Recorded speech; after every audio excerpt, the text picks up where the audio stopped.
لكل جعلنا منكم شرعة ومنهاجا. السلام عليكم ورحمة الله وبركاته. الحمد لله نحمده ونستعينه ونستغفره ونعوذ بالله من شرور أنفسنا ومن سيئات أعمالنا.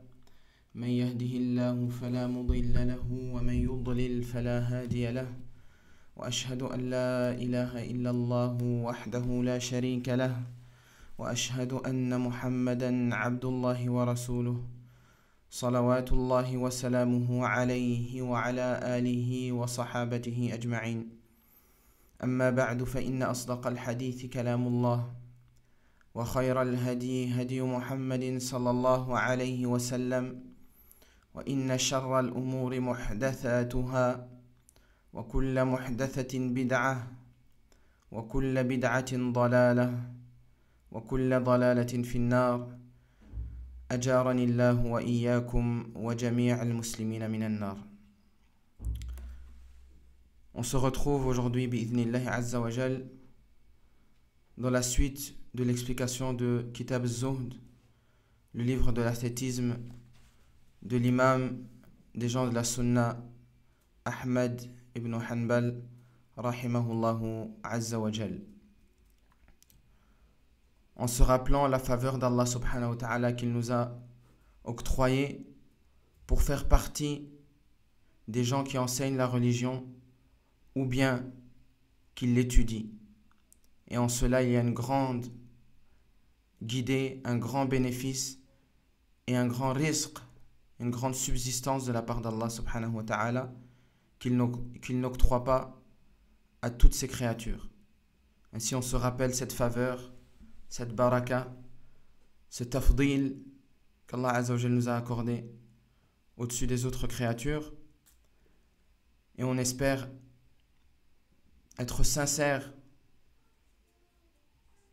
envers Allah subhanahu wa ta'ala, être reconnaissant envers notre Seigneur de par nos actes et de par nos paroles. Ainsi, on remercie Allah subhanahu wa ta'ala pour le bienfait de l'islam, pour le bienfait de la sunna, pour le bienfait du suivi des compagnons radiyallahu anhum, pour le bienfait de se tenir à ces révélations selon leur compréhension. Et on demande à Allah subhanahu wa ta'ala de nous octroyer une science qui nous est bénéfique et de nous faire mourir en étant sincères, pieux, soumis à lui et de plus en plus savants de ce qu'il attend et de ce qu'il aime de ses serviteurs. Taïb. Donc, comme il est dans notre habitude, Kitab az-Zuhd, donc dans le livre de l'ascétisme, on avait bien précisé au début qu'on ne passait pas sur tous les hadiths, mais qu'on prenait les hadiths qui étaient authentiques dans ce livre-là. Et donc, Inch'Allah azza wa jal, on va commencer le premier hadith en essayant d'être court, de prendre les bénéfices pratiques de ces hadiths-là, des bénéfices qui nous aident à nous améliorer dans nos adorations, qui nous aident à s'élever auprès d'Allah subhanahu wa ta'ala et qui nous octroie de la science et qui nous élève par cela. Naam. Amar, tafadhal. بسم الله الرحمن الرحيم. اللهم اغفر لنا ولشيخنا وللحاضرين والسامعين. عن الحسن البصري رحمه الله تعالى كان يقال: مطعمان طيبان، رجل يعمل بيده وآخر يحمل على ظهره. وعن الحسن البصري رحمه الله تعالى قال: إن المؤمن أخذ عن الله عز وجل أدبا حسنا، إذا وسع أوسع، وإذا أمسك أمسك. D'après le Hassan al-Basri, qu'Allah lui fasse miséricorde, on disait: deux nourritures sont licites, deux nourritures licites et bonnes. Un homme qui travaille de ses mains et un autre qui porte sur son dos. Selon Hassan al-Basri, qu'Allah lui fasse miséricorde, il a dit: le croyant a appris un bon comportement de la part de Dieu, Lorsque Dieu lui accorde l'aisance, il est généreux. L'aisance. Lorsque Dieu lui accorde l'aisance, il est généreux. Et lorsqu'il restreint ses moyens, il se restreint. طيب. Donc le premier hadith, il est rattaché au risque, à la subsistance que l'on a de la part d'Allah subhanahu wa ta'ala. Et également le moyen d'atteindre cette subsistance de la part d'Allah azza wa jal. Alors une personne peut se demander qu'est-ce que la subsistance et la manière d'avoir cette subsistance-là, quel est le rapport avec ce sujet-là et az-zuhd qui est l'ascétisme. Comme ça fait un bon temps qu'on a arrêté, qu'on a fait une coupure concernant ce livre-là, il est bon de rappeler le sens de az-zuhd. Lughatan wa istilahan. Az-zuhd lughatan dans la langue arabe, huwa adamu at-ta'alluqi bi-shay. C'est le fait de ne pas se rattacher ou de ne pas rattacher son cœur à une chose. طيب.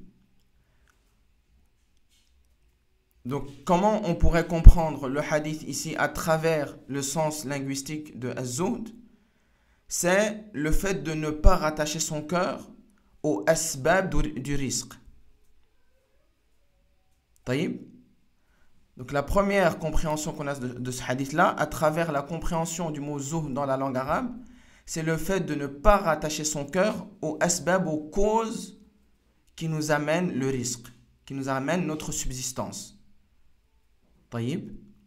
Mais plutôt de placer notre confiance en Allah subhanahu wa ta'ala. C'est-à-dire quand on parle ici du travail, le lien entre le travail et le zuhd, c'est qu'on n'a pas d'attache dans le cœur pour ce travail-là. C'est-à-dire que le sabab, ça reste un sabab. Le cœur, il est lié à Allah azza wa jal et non au travail en lui-même. Il en va de même pour une chose qui est très répandue, c'est le salariat.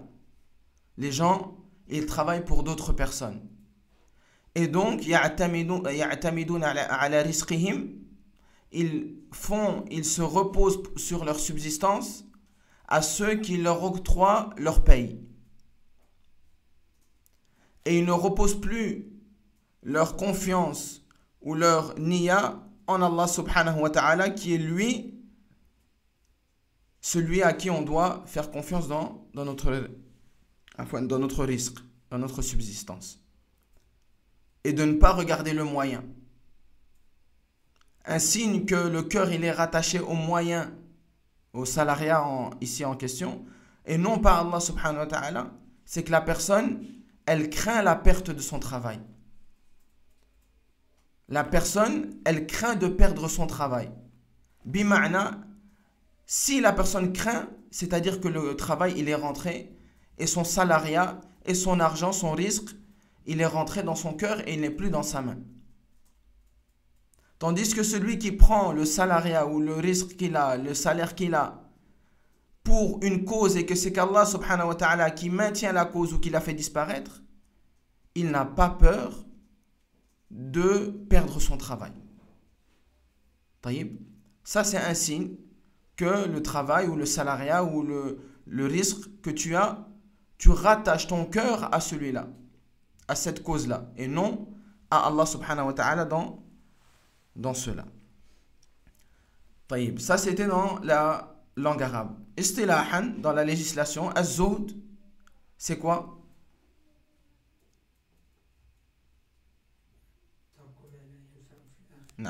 Tarku ma la yanfa'u fil akhirah.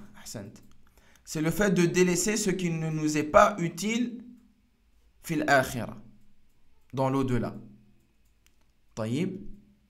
Et ici, on va comprendre l'utilité de citer la manière d'atteindre le risque dans cette compréhension. Parce que le risque, ou bien la manière d'atteindre notre subsistance, elle est reliée à notre bien ici-bas et également dans l'au-delà. Et tout ce qui est en rapport avec l'au-delà Et notre réussite dans l'au-delà, c'est relié à zuhd, à l'ascétisme que l'on doit avoir envers cette chose-là. Donc comme le rizq et la manière dont on atteint notre rizq, il est lié à l'au-delà et à notre réussite ou à notre perte dans cet au-delà-là, on aura compris le lien, ar-rabt, entre le fait de citer la manière d'acquérir son rizq, sa subsistance, et az-zuhd, l'ascétisme. Tamam? Taïb. La première chose, le premier bénéfice qu'on peut retirer de ce hadith-là, c'est l'importance d'obtenir sa subsistance d'une source qui est halal. Taïb. Rajulun ya'malu biyadihi. Un homme qui travaille de ses propres mains. Taïb. Wa akhar yahmilu ala dhahrihi. Et une autre personne qui porte. Le travail, c'est le fait de porter et d'aider les autres. Taïb. À savoir que ça, c'est un athar de la part de Hassan al-Basri, mais que des hadiths, ils sont venus dans ce sens-là. Taïb. Dans le sens que il n'y a rien de mieux, taïb, comme nourriture que l'on fait entrer dans nos bouches, que ce qui provient du travail de nos mains. Taïb, comme il est rapporté dans le Sahih de l'imam al-Bukhari. Donc la première chose, c'est l'importance du rizq qui est halal. Et dans cela, il y a un hadith qui est très connu. Le hadith de Abu Huraira radiallahu anhu, où il dit que le prophète sallallahu alayhi wa sallam a dit ذكر الرجل يطيل السفر. Le prophète sallallahu alayhi wa sallam, il a parlé d'un homme يطيل السفر, qui est dans un long voyage.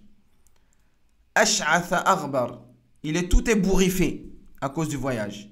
يمد يديه إلى السماء. Cette personne-là, elle lève ses mains au ciel pour invoquer Allah subhanahu wa ta'ala. Ya Rab, Ya Rab. En invoquant Allah azza wa jal. En insistant dans l'invocation. Al-ilhah bid-du'a. Ya Rab, Ya Rab. Wa mat'amuhu haram. Alors que sa nourriture est haram. Wa malbasuhu haram. Et ses habits sont haram. Wa mashrabuhu haram. Et sa boisson, elle est haram. Wa ghudhiya bil haram. Et il est rempli de haram. Il a été grandi par le haram. Taïb. Ensuite, le prophète sallallahu alayhi wa sallam, qu'est-ce qu'il nous dit? فَأَنَّا يُسْتَجَابُ لِذَلِكَ. فَأَنَّا أي بَعِيدًا أَنْ يُسْتَجَابُ لِذَلِكَ. Donc, le prophète sallallahu alayhi wa sallam, il dit, il y a une personne qui est en voyage, un long voyage. Il est ébouriffé à cause du voyage. Pendant ce voyage, il invoque Allah subhanahu wa ta'ala en étant insistant dans sa demande. Ya Rab, Ya Rab. Alors que sa boisson, elle est haram. Sa nourriture, elle est haram. Ses habits sont haram. Et son corps, il grandit du haram. Alors, c'est tellement loin. Il est vraiment impossible que cette personne, elle soit exaucée de la part d'Allah subhanahu wa ta'ala. Si on médite ce hadith-là, avec le fait que le prophète sallallahu alayhi wa sallam nous dit que cette personne-là, elle ne sera pas exaucée, c'est quoi la cause qui a fait que cette personne ne soit pas exaucée? Alors que, lahidou ma'i, soyez attentifs avec moi, alors qu'il a rassemblé entre plusieurs actions qui font que normalement la doua elle soit exaucée. Le prophète sallallahu alayhi wa sallam nous dit yutilu safar. Et on sait que le voyage, c'est une des plus grandes causes pour que la doua elle soit exaucée. Le prophète sallallahu alayhi wa sallam dit dans le hadith ثلاث دعوات مستجابات لا شك فيهن. ثلاث دعوات. Il y a 3 invocations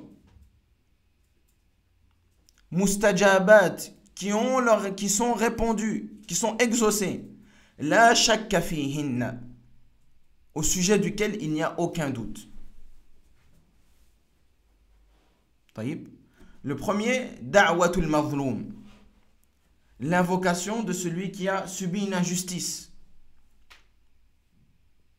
Le deuxième, le second, da'watul musafir, l'invocation du voyageur. Donc c'est ce qu'on voit ici, il est en voyage. Et le dernier, da'watul walidi li waladi, l'invocation du père envers ou bien pour son fils.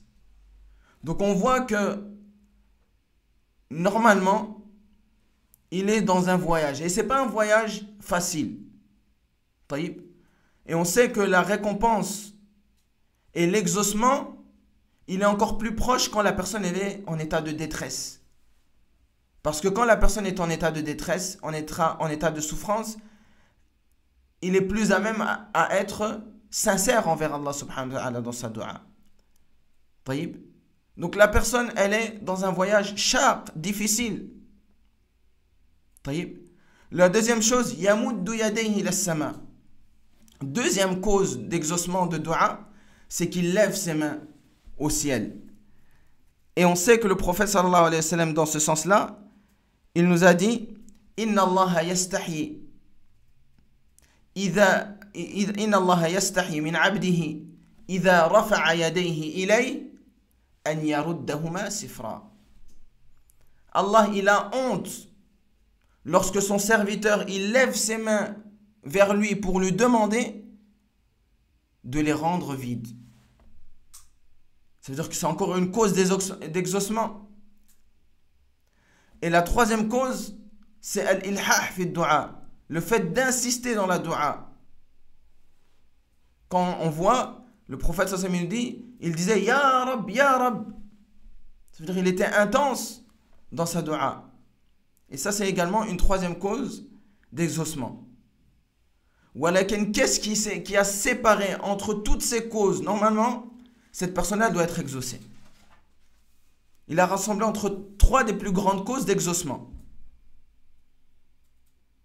S'il avait été juste musafir, juste voyageur, ça aurait été suffisant. Mais que dire du voyageur qui lève ses mains haut au ciel et qui est insistant dans sa demande vis-à-vis d'Allah Azza wa Jal.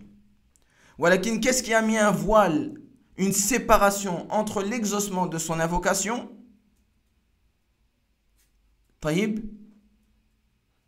Qu'est-ce qui a mis un voile entre l'exaucement de son invocation et le fait qu'il soit exaucé? Sa subsistance qui est illicite.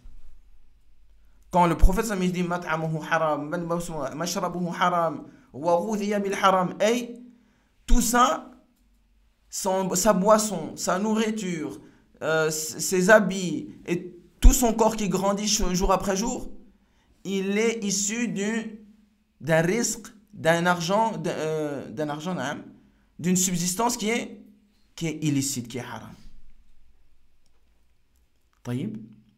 Donc on voit l'importance de la licéité de l'argent qu'on a. Fait partie de ça, ce qui est répandu également, l'asaf al-shadid, malheureusement, c'est dans les pays occidentaux. Les gens qui travaillent et qui ne prient jamais le Jumu'ah. Et qui n'ont aucun regret, aucune peur de ne jamais prier le Jumu'ah à cause du travail. Ces gens-là ne se posent pas la question de savoir est-ce que leur risque, leur subsistance qu'ils ont, est-ce qu'il est halal ou il est haram? Non seulement peut-être qu'il se fait grandir lui-même avec le haram, et à cause de ça, tu l'entends, oh moi je vis pas bien, ma foi elle est pas bonne, je sens un manque, un vide en moi. Ne penses-tu pas qu'il y a un lien entre ça et ton absence multipliée al-Jumu'ah? Et les gens qui sont en dessous de toi, ta femme, tes enfants que tu nourris avec le risque qui est haram, n'as-tu pas peur pour eux qu'ils dévient à cause de toi? Donc l'endroit ou la manière d'atteindre son risque, il est d'une importance capitale pour celui qui espère le paradis dans l'au-delà. Et qui craint la colère et l'enfer hein, qui est destiné aux désobéissants. Wal'iyadu billahi rabbil alamin. Donc ça, c'est la première chose. Le risque qui est halal. La deuxième chose, et ça, c'est une des plus grandes faïdas à tirer de ce hadith-là, c'est que, de ce athar-là et du hadith qu'on a cité, c'est l'importance d'avoir un travail dans lequel ta'tamidu ala Allah azza wa jal wa tatawakkalu alayhi faqat. Dans lequel tu te reposes et tu places ta confiance totale en Allah afin d'obtenir un salaire, afin d'obtenir ton risque de subsistance. C'est pour cela que dans le hadith, le prophète sallallahu alayhi wa sallam, qu'est-ce qu'il nous disait? Qu'il n'y a pas meilleure chose avec laquelle on se nourrit si ce n'est ce qui vient du travail de nos propres mains. Taïb. Pourquoi? Parce que par exemple le tajir, le commerçant, il ne sait jamais ses fins de mois comment elles vont terminer. Il ne se dit pas à la fin de mois je vais avoir autant. Ce mois-ci ça va réussir mon commerce ou pas. Non. La seule chose qu'il possède entre ses mains, et c'est pour ça que vous allez remarquer beaucoup de commerçants et beaucoup de gens qui travaillent pour eux-mêmes, taïb, surtout dans les pays musulmans, parce que dans les pays occidentaux, ils endorment les gens, taïb, et on parlera également de ça plus tard, mais dans les pays musulmans, tu vois que beaucoup de gens qui sont dans l'entrepreneuriat ou dans le commerce, la seule chose ou la seule personne sur laquelle ils peuvent se reposer, c'est Allah Azza wa Jal.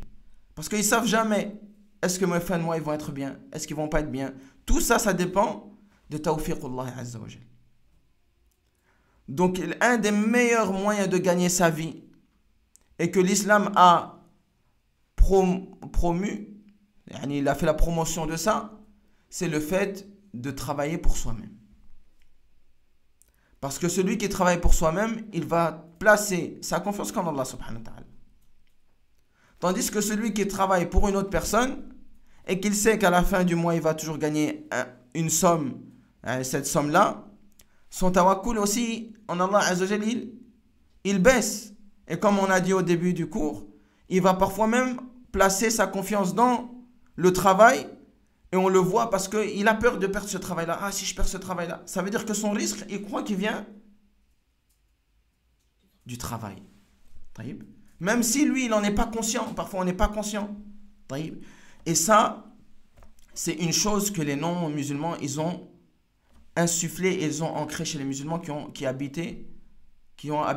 vécu dans leur pays. Et ça, c'est pas étonnant parce que eux, ils sont pas musulmans. Ils n'ont pas d'i'timad, ils n'ont pas un seigneur sur qui se reposer. Un seigneur en qui ils placent leur confiance. C'est-à-dire, eux, ils vont placer leur confiance dans le mujtama', dans la société, ou bien en eux-mêmes, ou bien envers autrui, une autre personne. Donc le musulman qui vit tous les jours avec cette pensée-là, avec cette croyance-là, il va être influencé. Et si on médite sur nous-mêmes, on voit que petit à petit on a été influencé, on a oublié le tawakkul en Allah subhanahu wa ta'ala, avec les aides de chômage, avec les aides si tu perds un travail. Taïb, si ton enfant il tombe malade, tu vas directement à l'hôpital, c'est gratuit. Et les gens, petit à petit, ils ont oublié complètement le tawakkul en Allah. Même si la personne qui est là-bas, elle prétend non, je fais confiance en Allah subhanahu wa ta'ala, mais quand on lui dit par exemple, hajir fi sabilillah, va dans les pays musulmans, fais l'émigration, ta religion elle est en danger. Il dit non, moi je pratique bien ma religion. Voilà qu'il a peur de son travail. Quand on lui demande pourquoi tu ne fais pas la hijra, tu émigres pas, oh parce que j'ai peur de mon qu'est-ce que je veux gagner dans les pays musulmans, je ne veux pas avoir assez d'argent. Il place sa confiance en son travail et il ne fait même pas attention. Tout ça, c'est le danger d'habiter dans les pays comme ça. Pourquoi? Parce qu'on fait même plus, on a été altéré dans nos croyances, dans notre tawakkul, dans notre confiance en Allah, et on ne s'en rend pas compte. Wallahi, on ne s'en rend pas compte du tout. comment je vais gagner ma vie? Je vais gagner moins, ça va pas aller. Mes enfants, comment ils vont aller à l'école? Si je tombe malade, comment je vais faire? Si mes enfants ils tombent malades? Tout ça, c'est quoi la réponse? En fait, en Europe, dans les pays non musulmans, j'ai le chômage si je tombe malade. Ça veut dire que le tawakkul, il est dans le chômage. J'ai les soins gratuits si mon enfant il tombe malade. Tawakkul chez les médecins et chez le soin gratuit.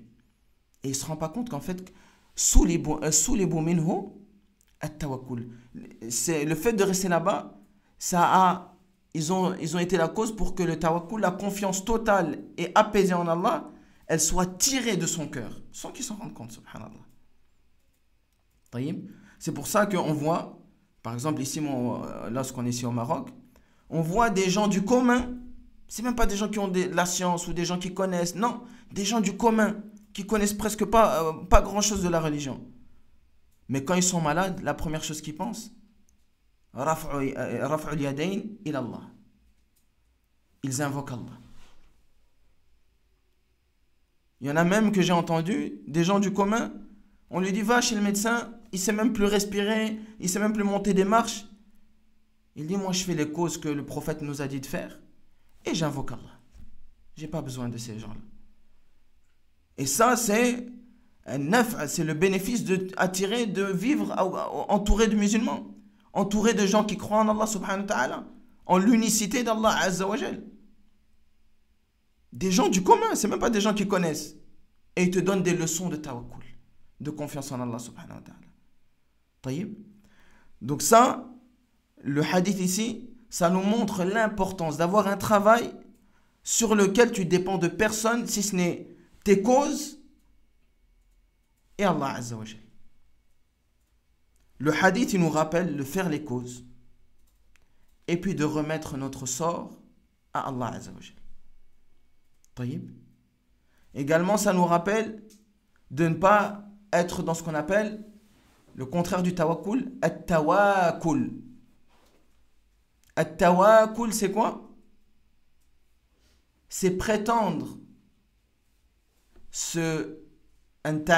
ta'tamid ala Allah, prétendre que tu te reposes en Allah sans faire aucune cause. Ça, c'est ce qu'on appelle at-tawakkul. Ça veut dire ne faire aucune cause et prétendre que par cela tu fais confiance en Allah subhanahu wa ta'ala.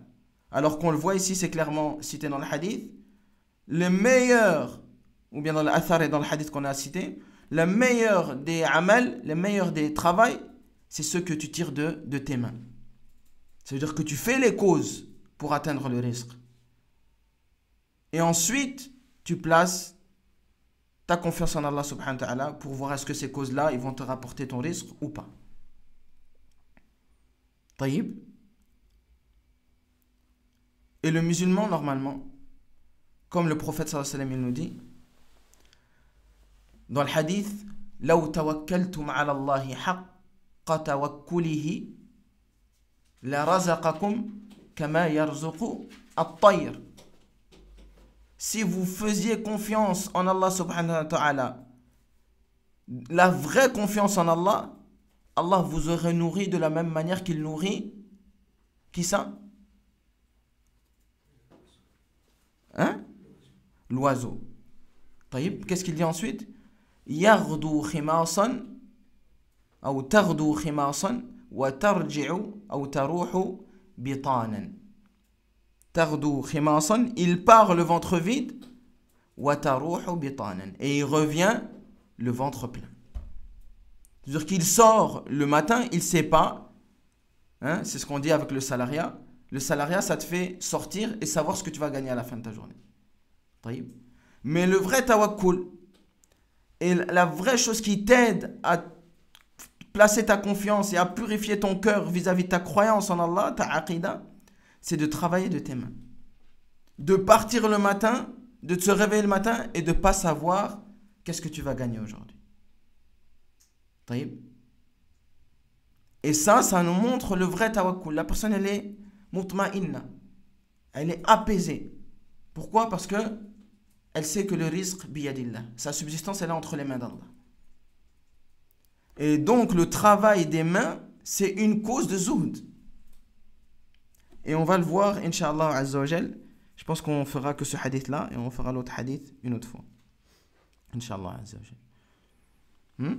C'est une cause de zuhd. طيب. L'imam Shafi'i également, rahimahullah Azza wa Jal, dans un poème, il nous dit وَكَيْفَ تَخَافُ الْفَقْرَ وَاللَّهُ رَازِقٌ. Comment tu peux craindre, subhanallah, la ilaha illallah, comment tu peux craindre la pauvreté, la hawla wa la quwwata illa billah. Wallahi, ikhwa, les gens qui sont dans des pays non musulmans, wallah, je vous conseille de partir de ces pays. Wallah. Nasihatan lakum. C'est vraiment un conseil pour vous.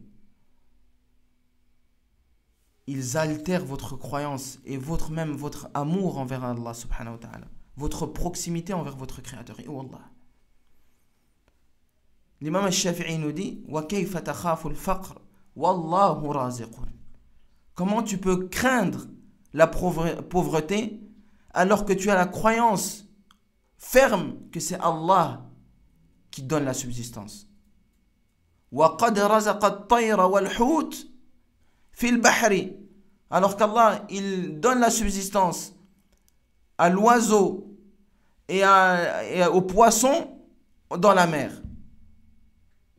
Et après, Allah subhanahu wa ta'ala, il nous dit, donc ça résume vraiment, l'imam Shafi'i nous dit, ça résume vraiment tout ce qu'on a dit dans ce point-là. وَمَنْ ظَنَّ أَنَّ الرِّزْقَ يَأْتِي بِقُوَّةٍ أي بِقُوَّتِهِ. Celui qui pense que le risque, la subsistance, il vient par ses causes à lui qu'il fait. Taïb, tu penses et tu places ta confiance en les causes et plus en Allah subhanahu wa ta'ala. Et tu penses que c'est comme ça que le risque il te vient. Subhanallah. وَمَنْ ظَنَّ أَنَّ الرِّزْقَ يَأْتِي بِقُوَّةٍ مَا أَكَلَ الْعُصْفُورُ شَيْئًا مَعَ النَّسْرِ. Si ta subsistance elle venait par ta force, alors le petit oiseau il n'aurait jamais rien mangé en présence des rapaces, des grands oiseaux qui les chassent. Et on sait que les petits oiseaux, comme les grands oiseaux, comme les moyens oiseaux, comme les grands poissons, comme les petits poissons, tout le monde il a sa subsistance de la part d'Allah subhanahu wa ta'ala. Et les gens qui pensent que le fait d'émigrer dans des pays musulmans, c'est seulement mon fils, pour qu'il grandisse bien, pour qu'il n'a pas les pensées. Wallah al-Adim, tu es le premier qui est concerné par la hijra. Tu es le premier qui est concerné par l'importance de partir. Parce que ce que je viens de te dire, tu t'en rends même pas compte. Qu'il t'enlève, même si tu étudies 15 ans, 20 ans, et wallah, il t'enlève de ton cœur des choses dont tu ne fais même pas attention. Et dont tu ne penses pas, tu dis non, moi j'ai confiance en Allah. Non, je fais confiance en Allah.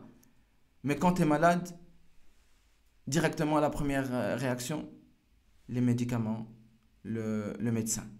Quand ton fils il est malade, il a une grande maladie, médecin directement. Moi je me rappelle, subhanallah, ça c'est quelque chose de spécifique à moi. Moi également j'étais dans cette situation-là. Quand mes enfants, je me rappelle, j'étais en Europe, mes enfants ils étaient malades, des grandes maladies, j'allais chez le médecin.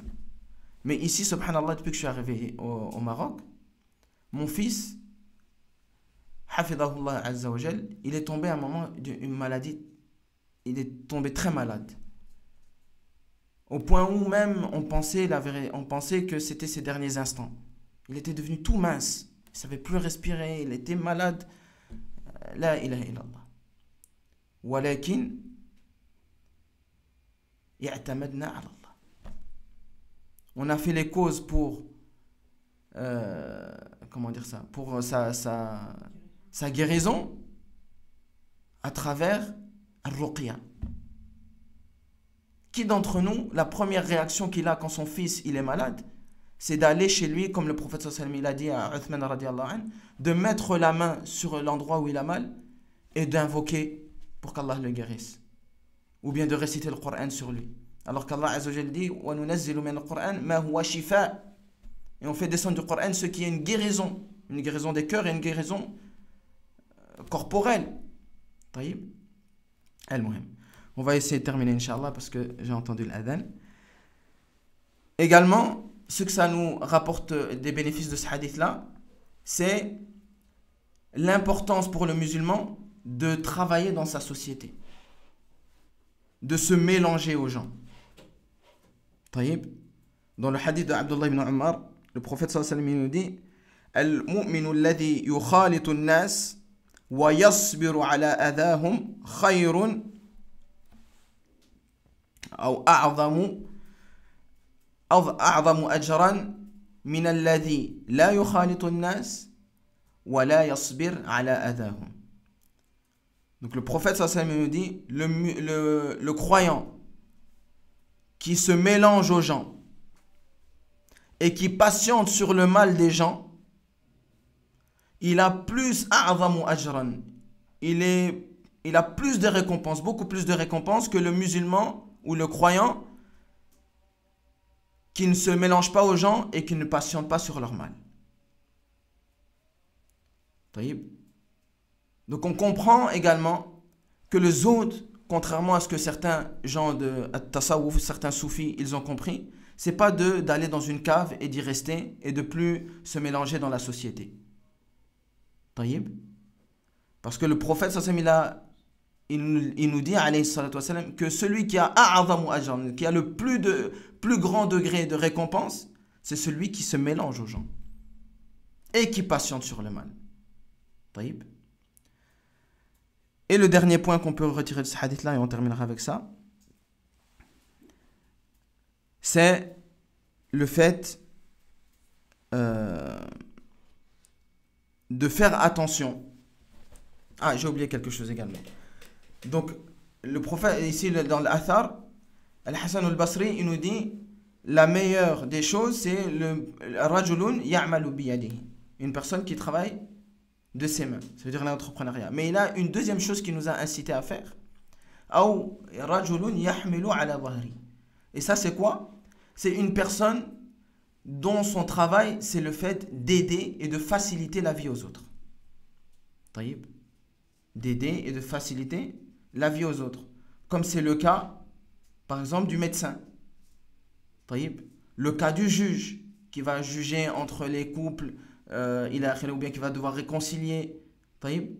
Tout travail qui va faciliter la vie aux gens, ce sera un travail également qui sera marghoub, qui sera voulu et mis en avant par la législation. Taïb. Donc la dernière chose, c'est le fait de tenir et de se maintenir à tout ce qu'on a dit. Le risque qui est halal, le tawakkul en Allah subhanahu wa ta'ala, qui passe ici à travers le travail, le fait d'aider les autres, que ce soit à travers le travail ou à travers autre. On n'a pas le temps de citer tous les hadiths, mais il y a énormément de hadiths qui nous parlent des récompenses énormes de celui qui aide les autres, celui qui rembourse une dette pour son frère, celui qui aide son frère dans une difficulté. Il aura l'aide d'Allah subhanahu wa ta'ala le jour du jugement. Il a akhiri. Taïb. Pourquoi il est important ce hadith-là? Pourquoi le risque, il a une importance? Taïb. Et qu'il a un lien étroit avec le zuhd. Le fait de délaisser ce qui ne nous est pas utile dans l'au-delà. Parce que comment tu vas avoir ton risque? C'est pas seulement délaisser une chose qui est pas utile dans l'au-delà. Au contraire, c'est délaisser des causes qui t'amènent en enfer. Et une des plus grandes causes qu'on va voir, c'est le fait d'obtenir son risque d'une manière dont on n'a pas cité ici, qui n'est pas cité par le prophète sallallahu alayhi wa sallam. Que ce soit le risque qui est haram, donc tu fais un travail qui est haram, ou bien que ce soit le fait de placer sa confiance aux causes et plus en Allah. Tout ça, c'est un grand danger pour le serviteur.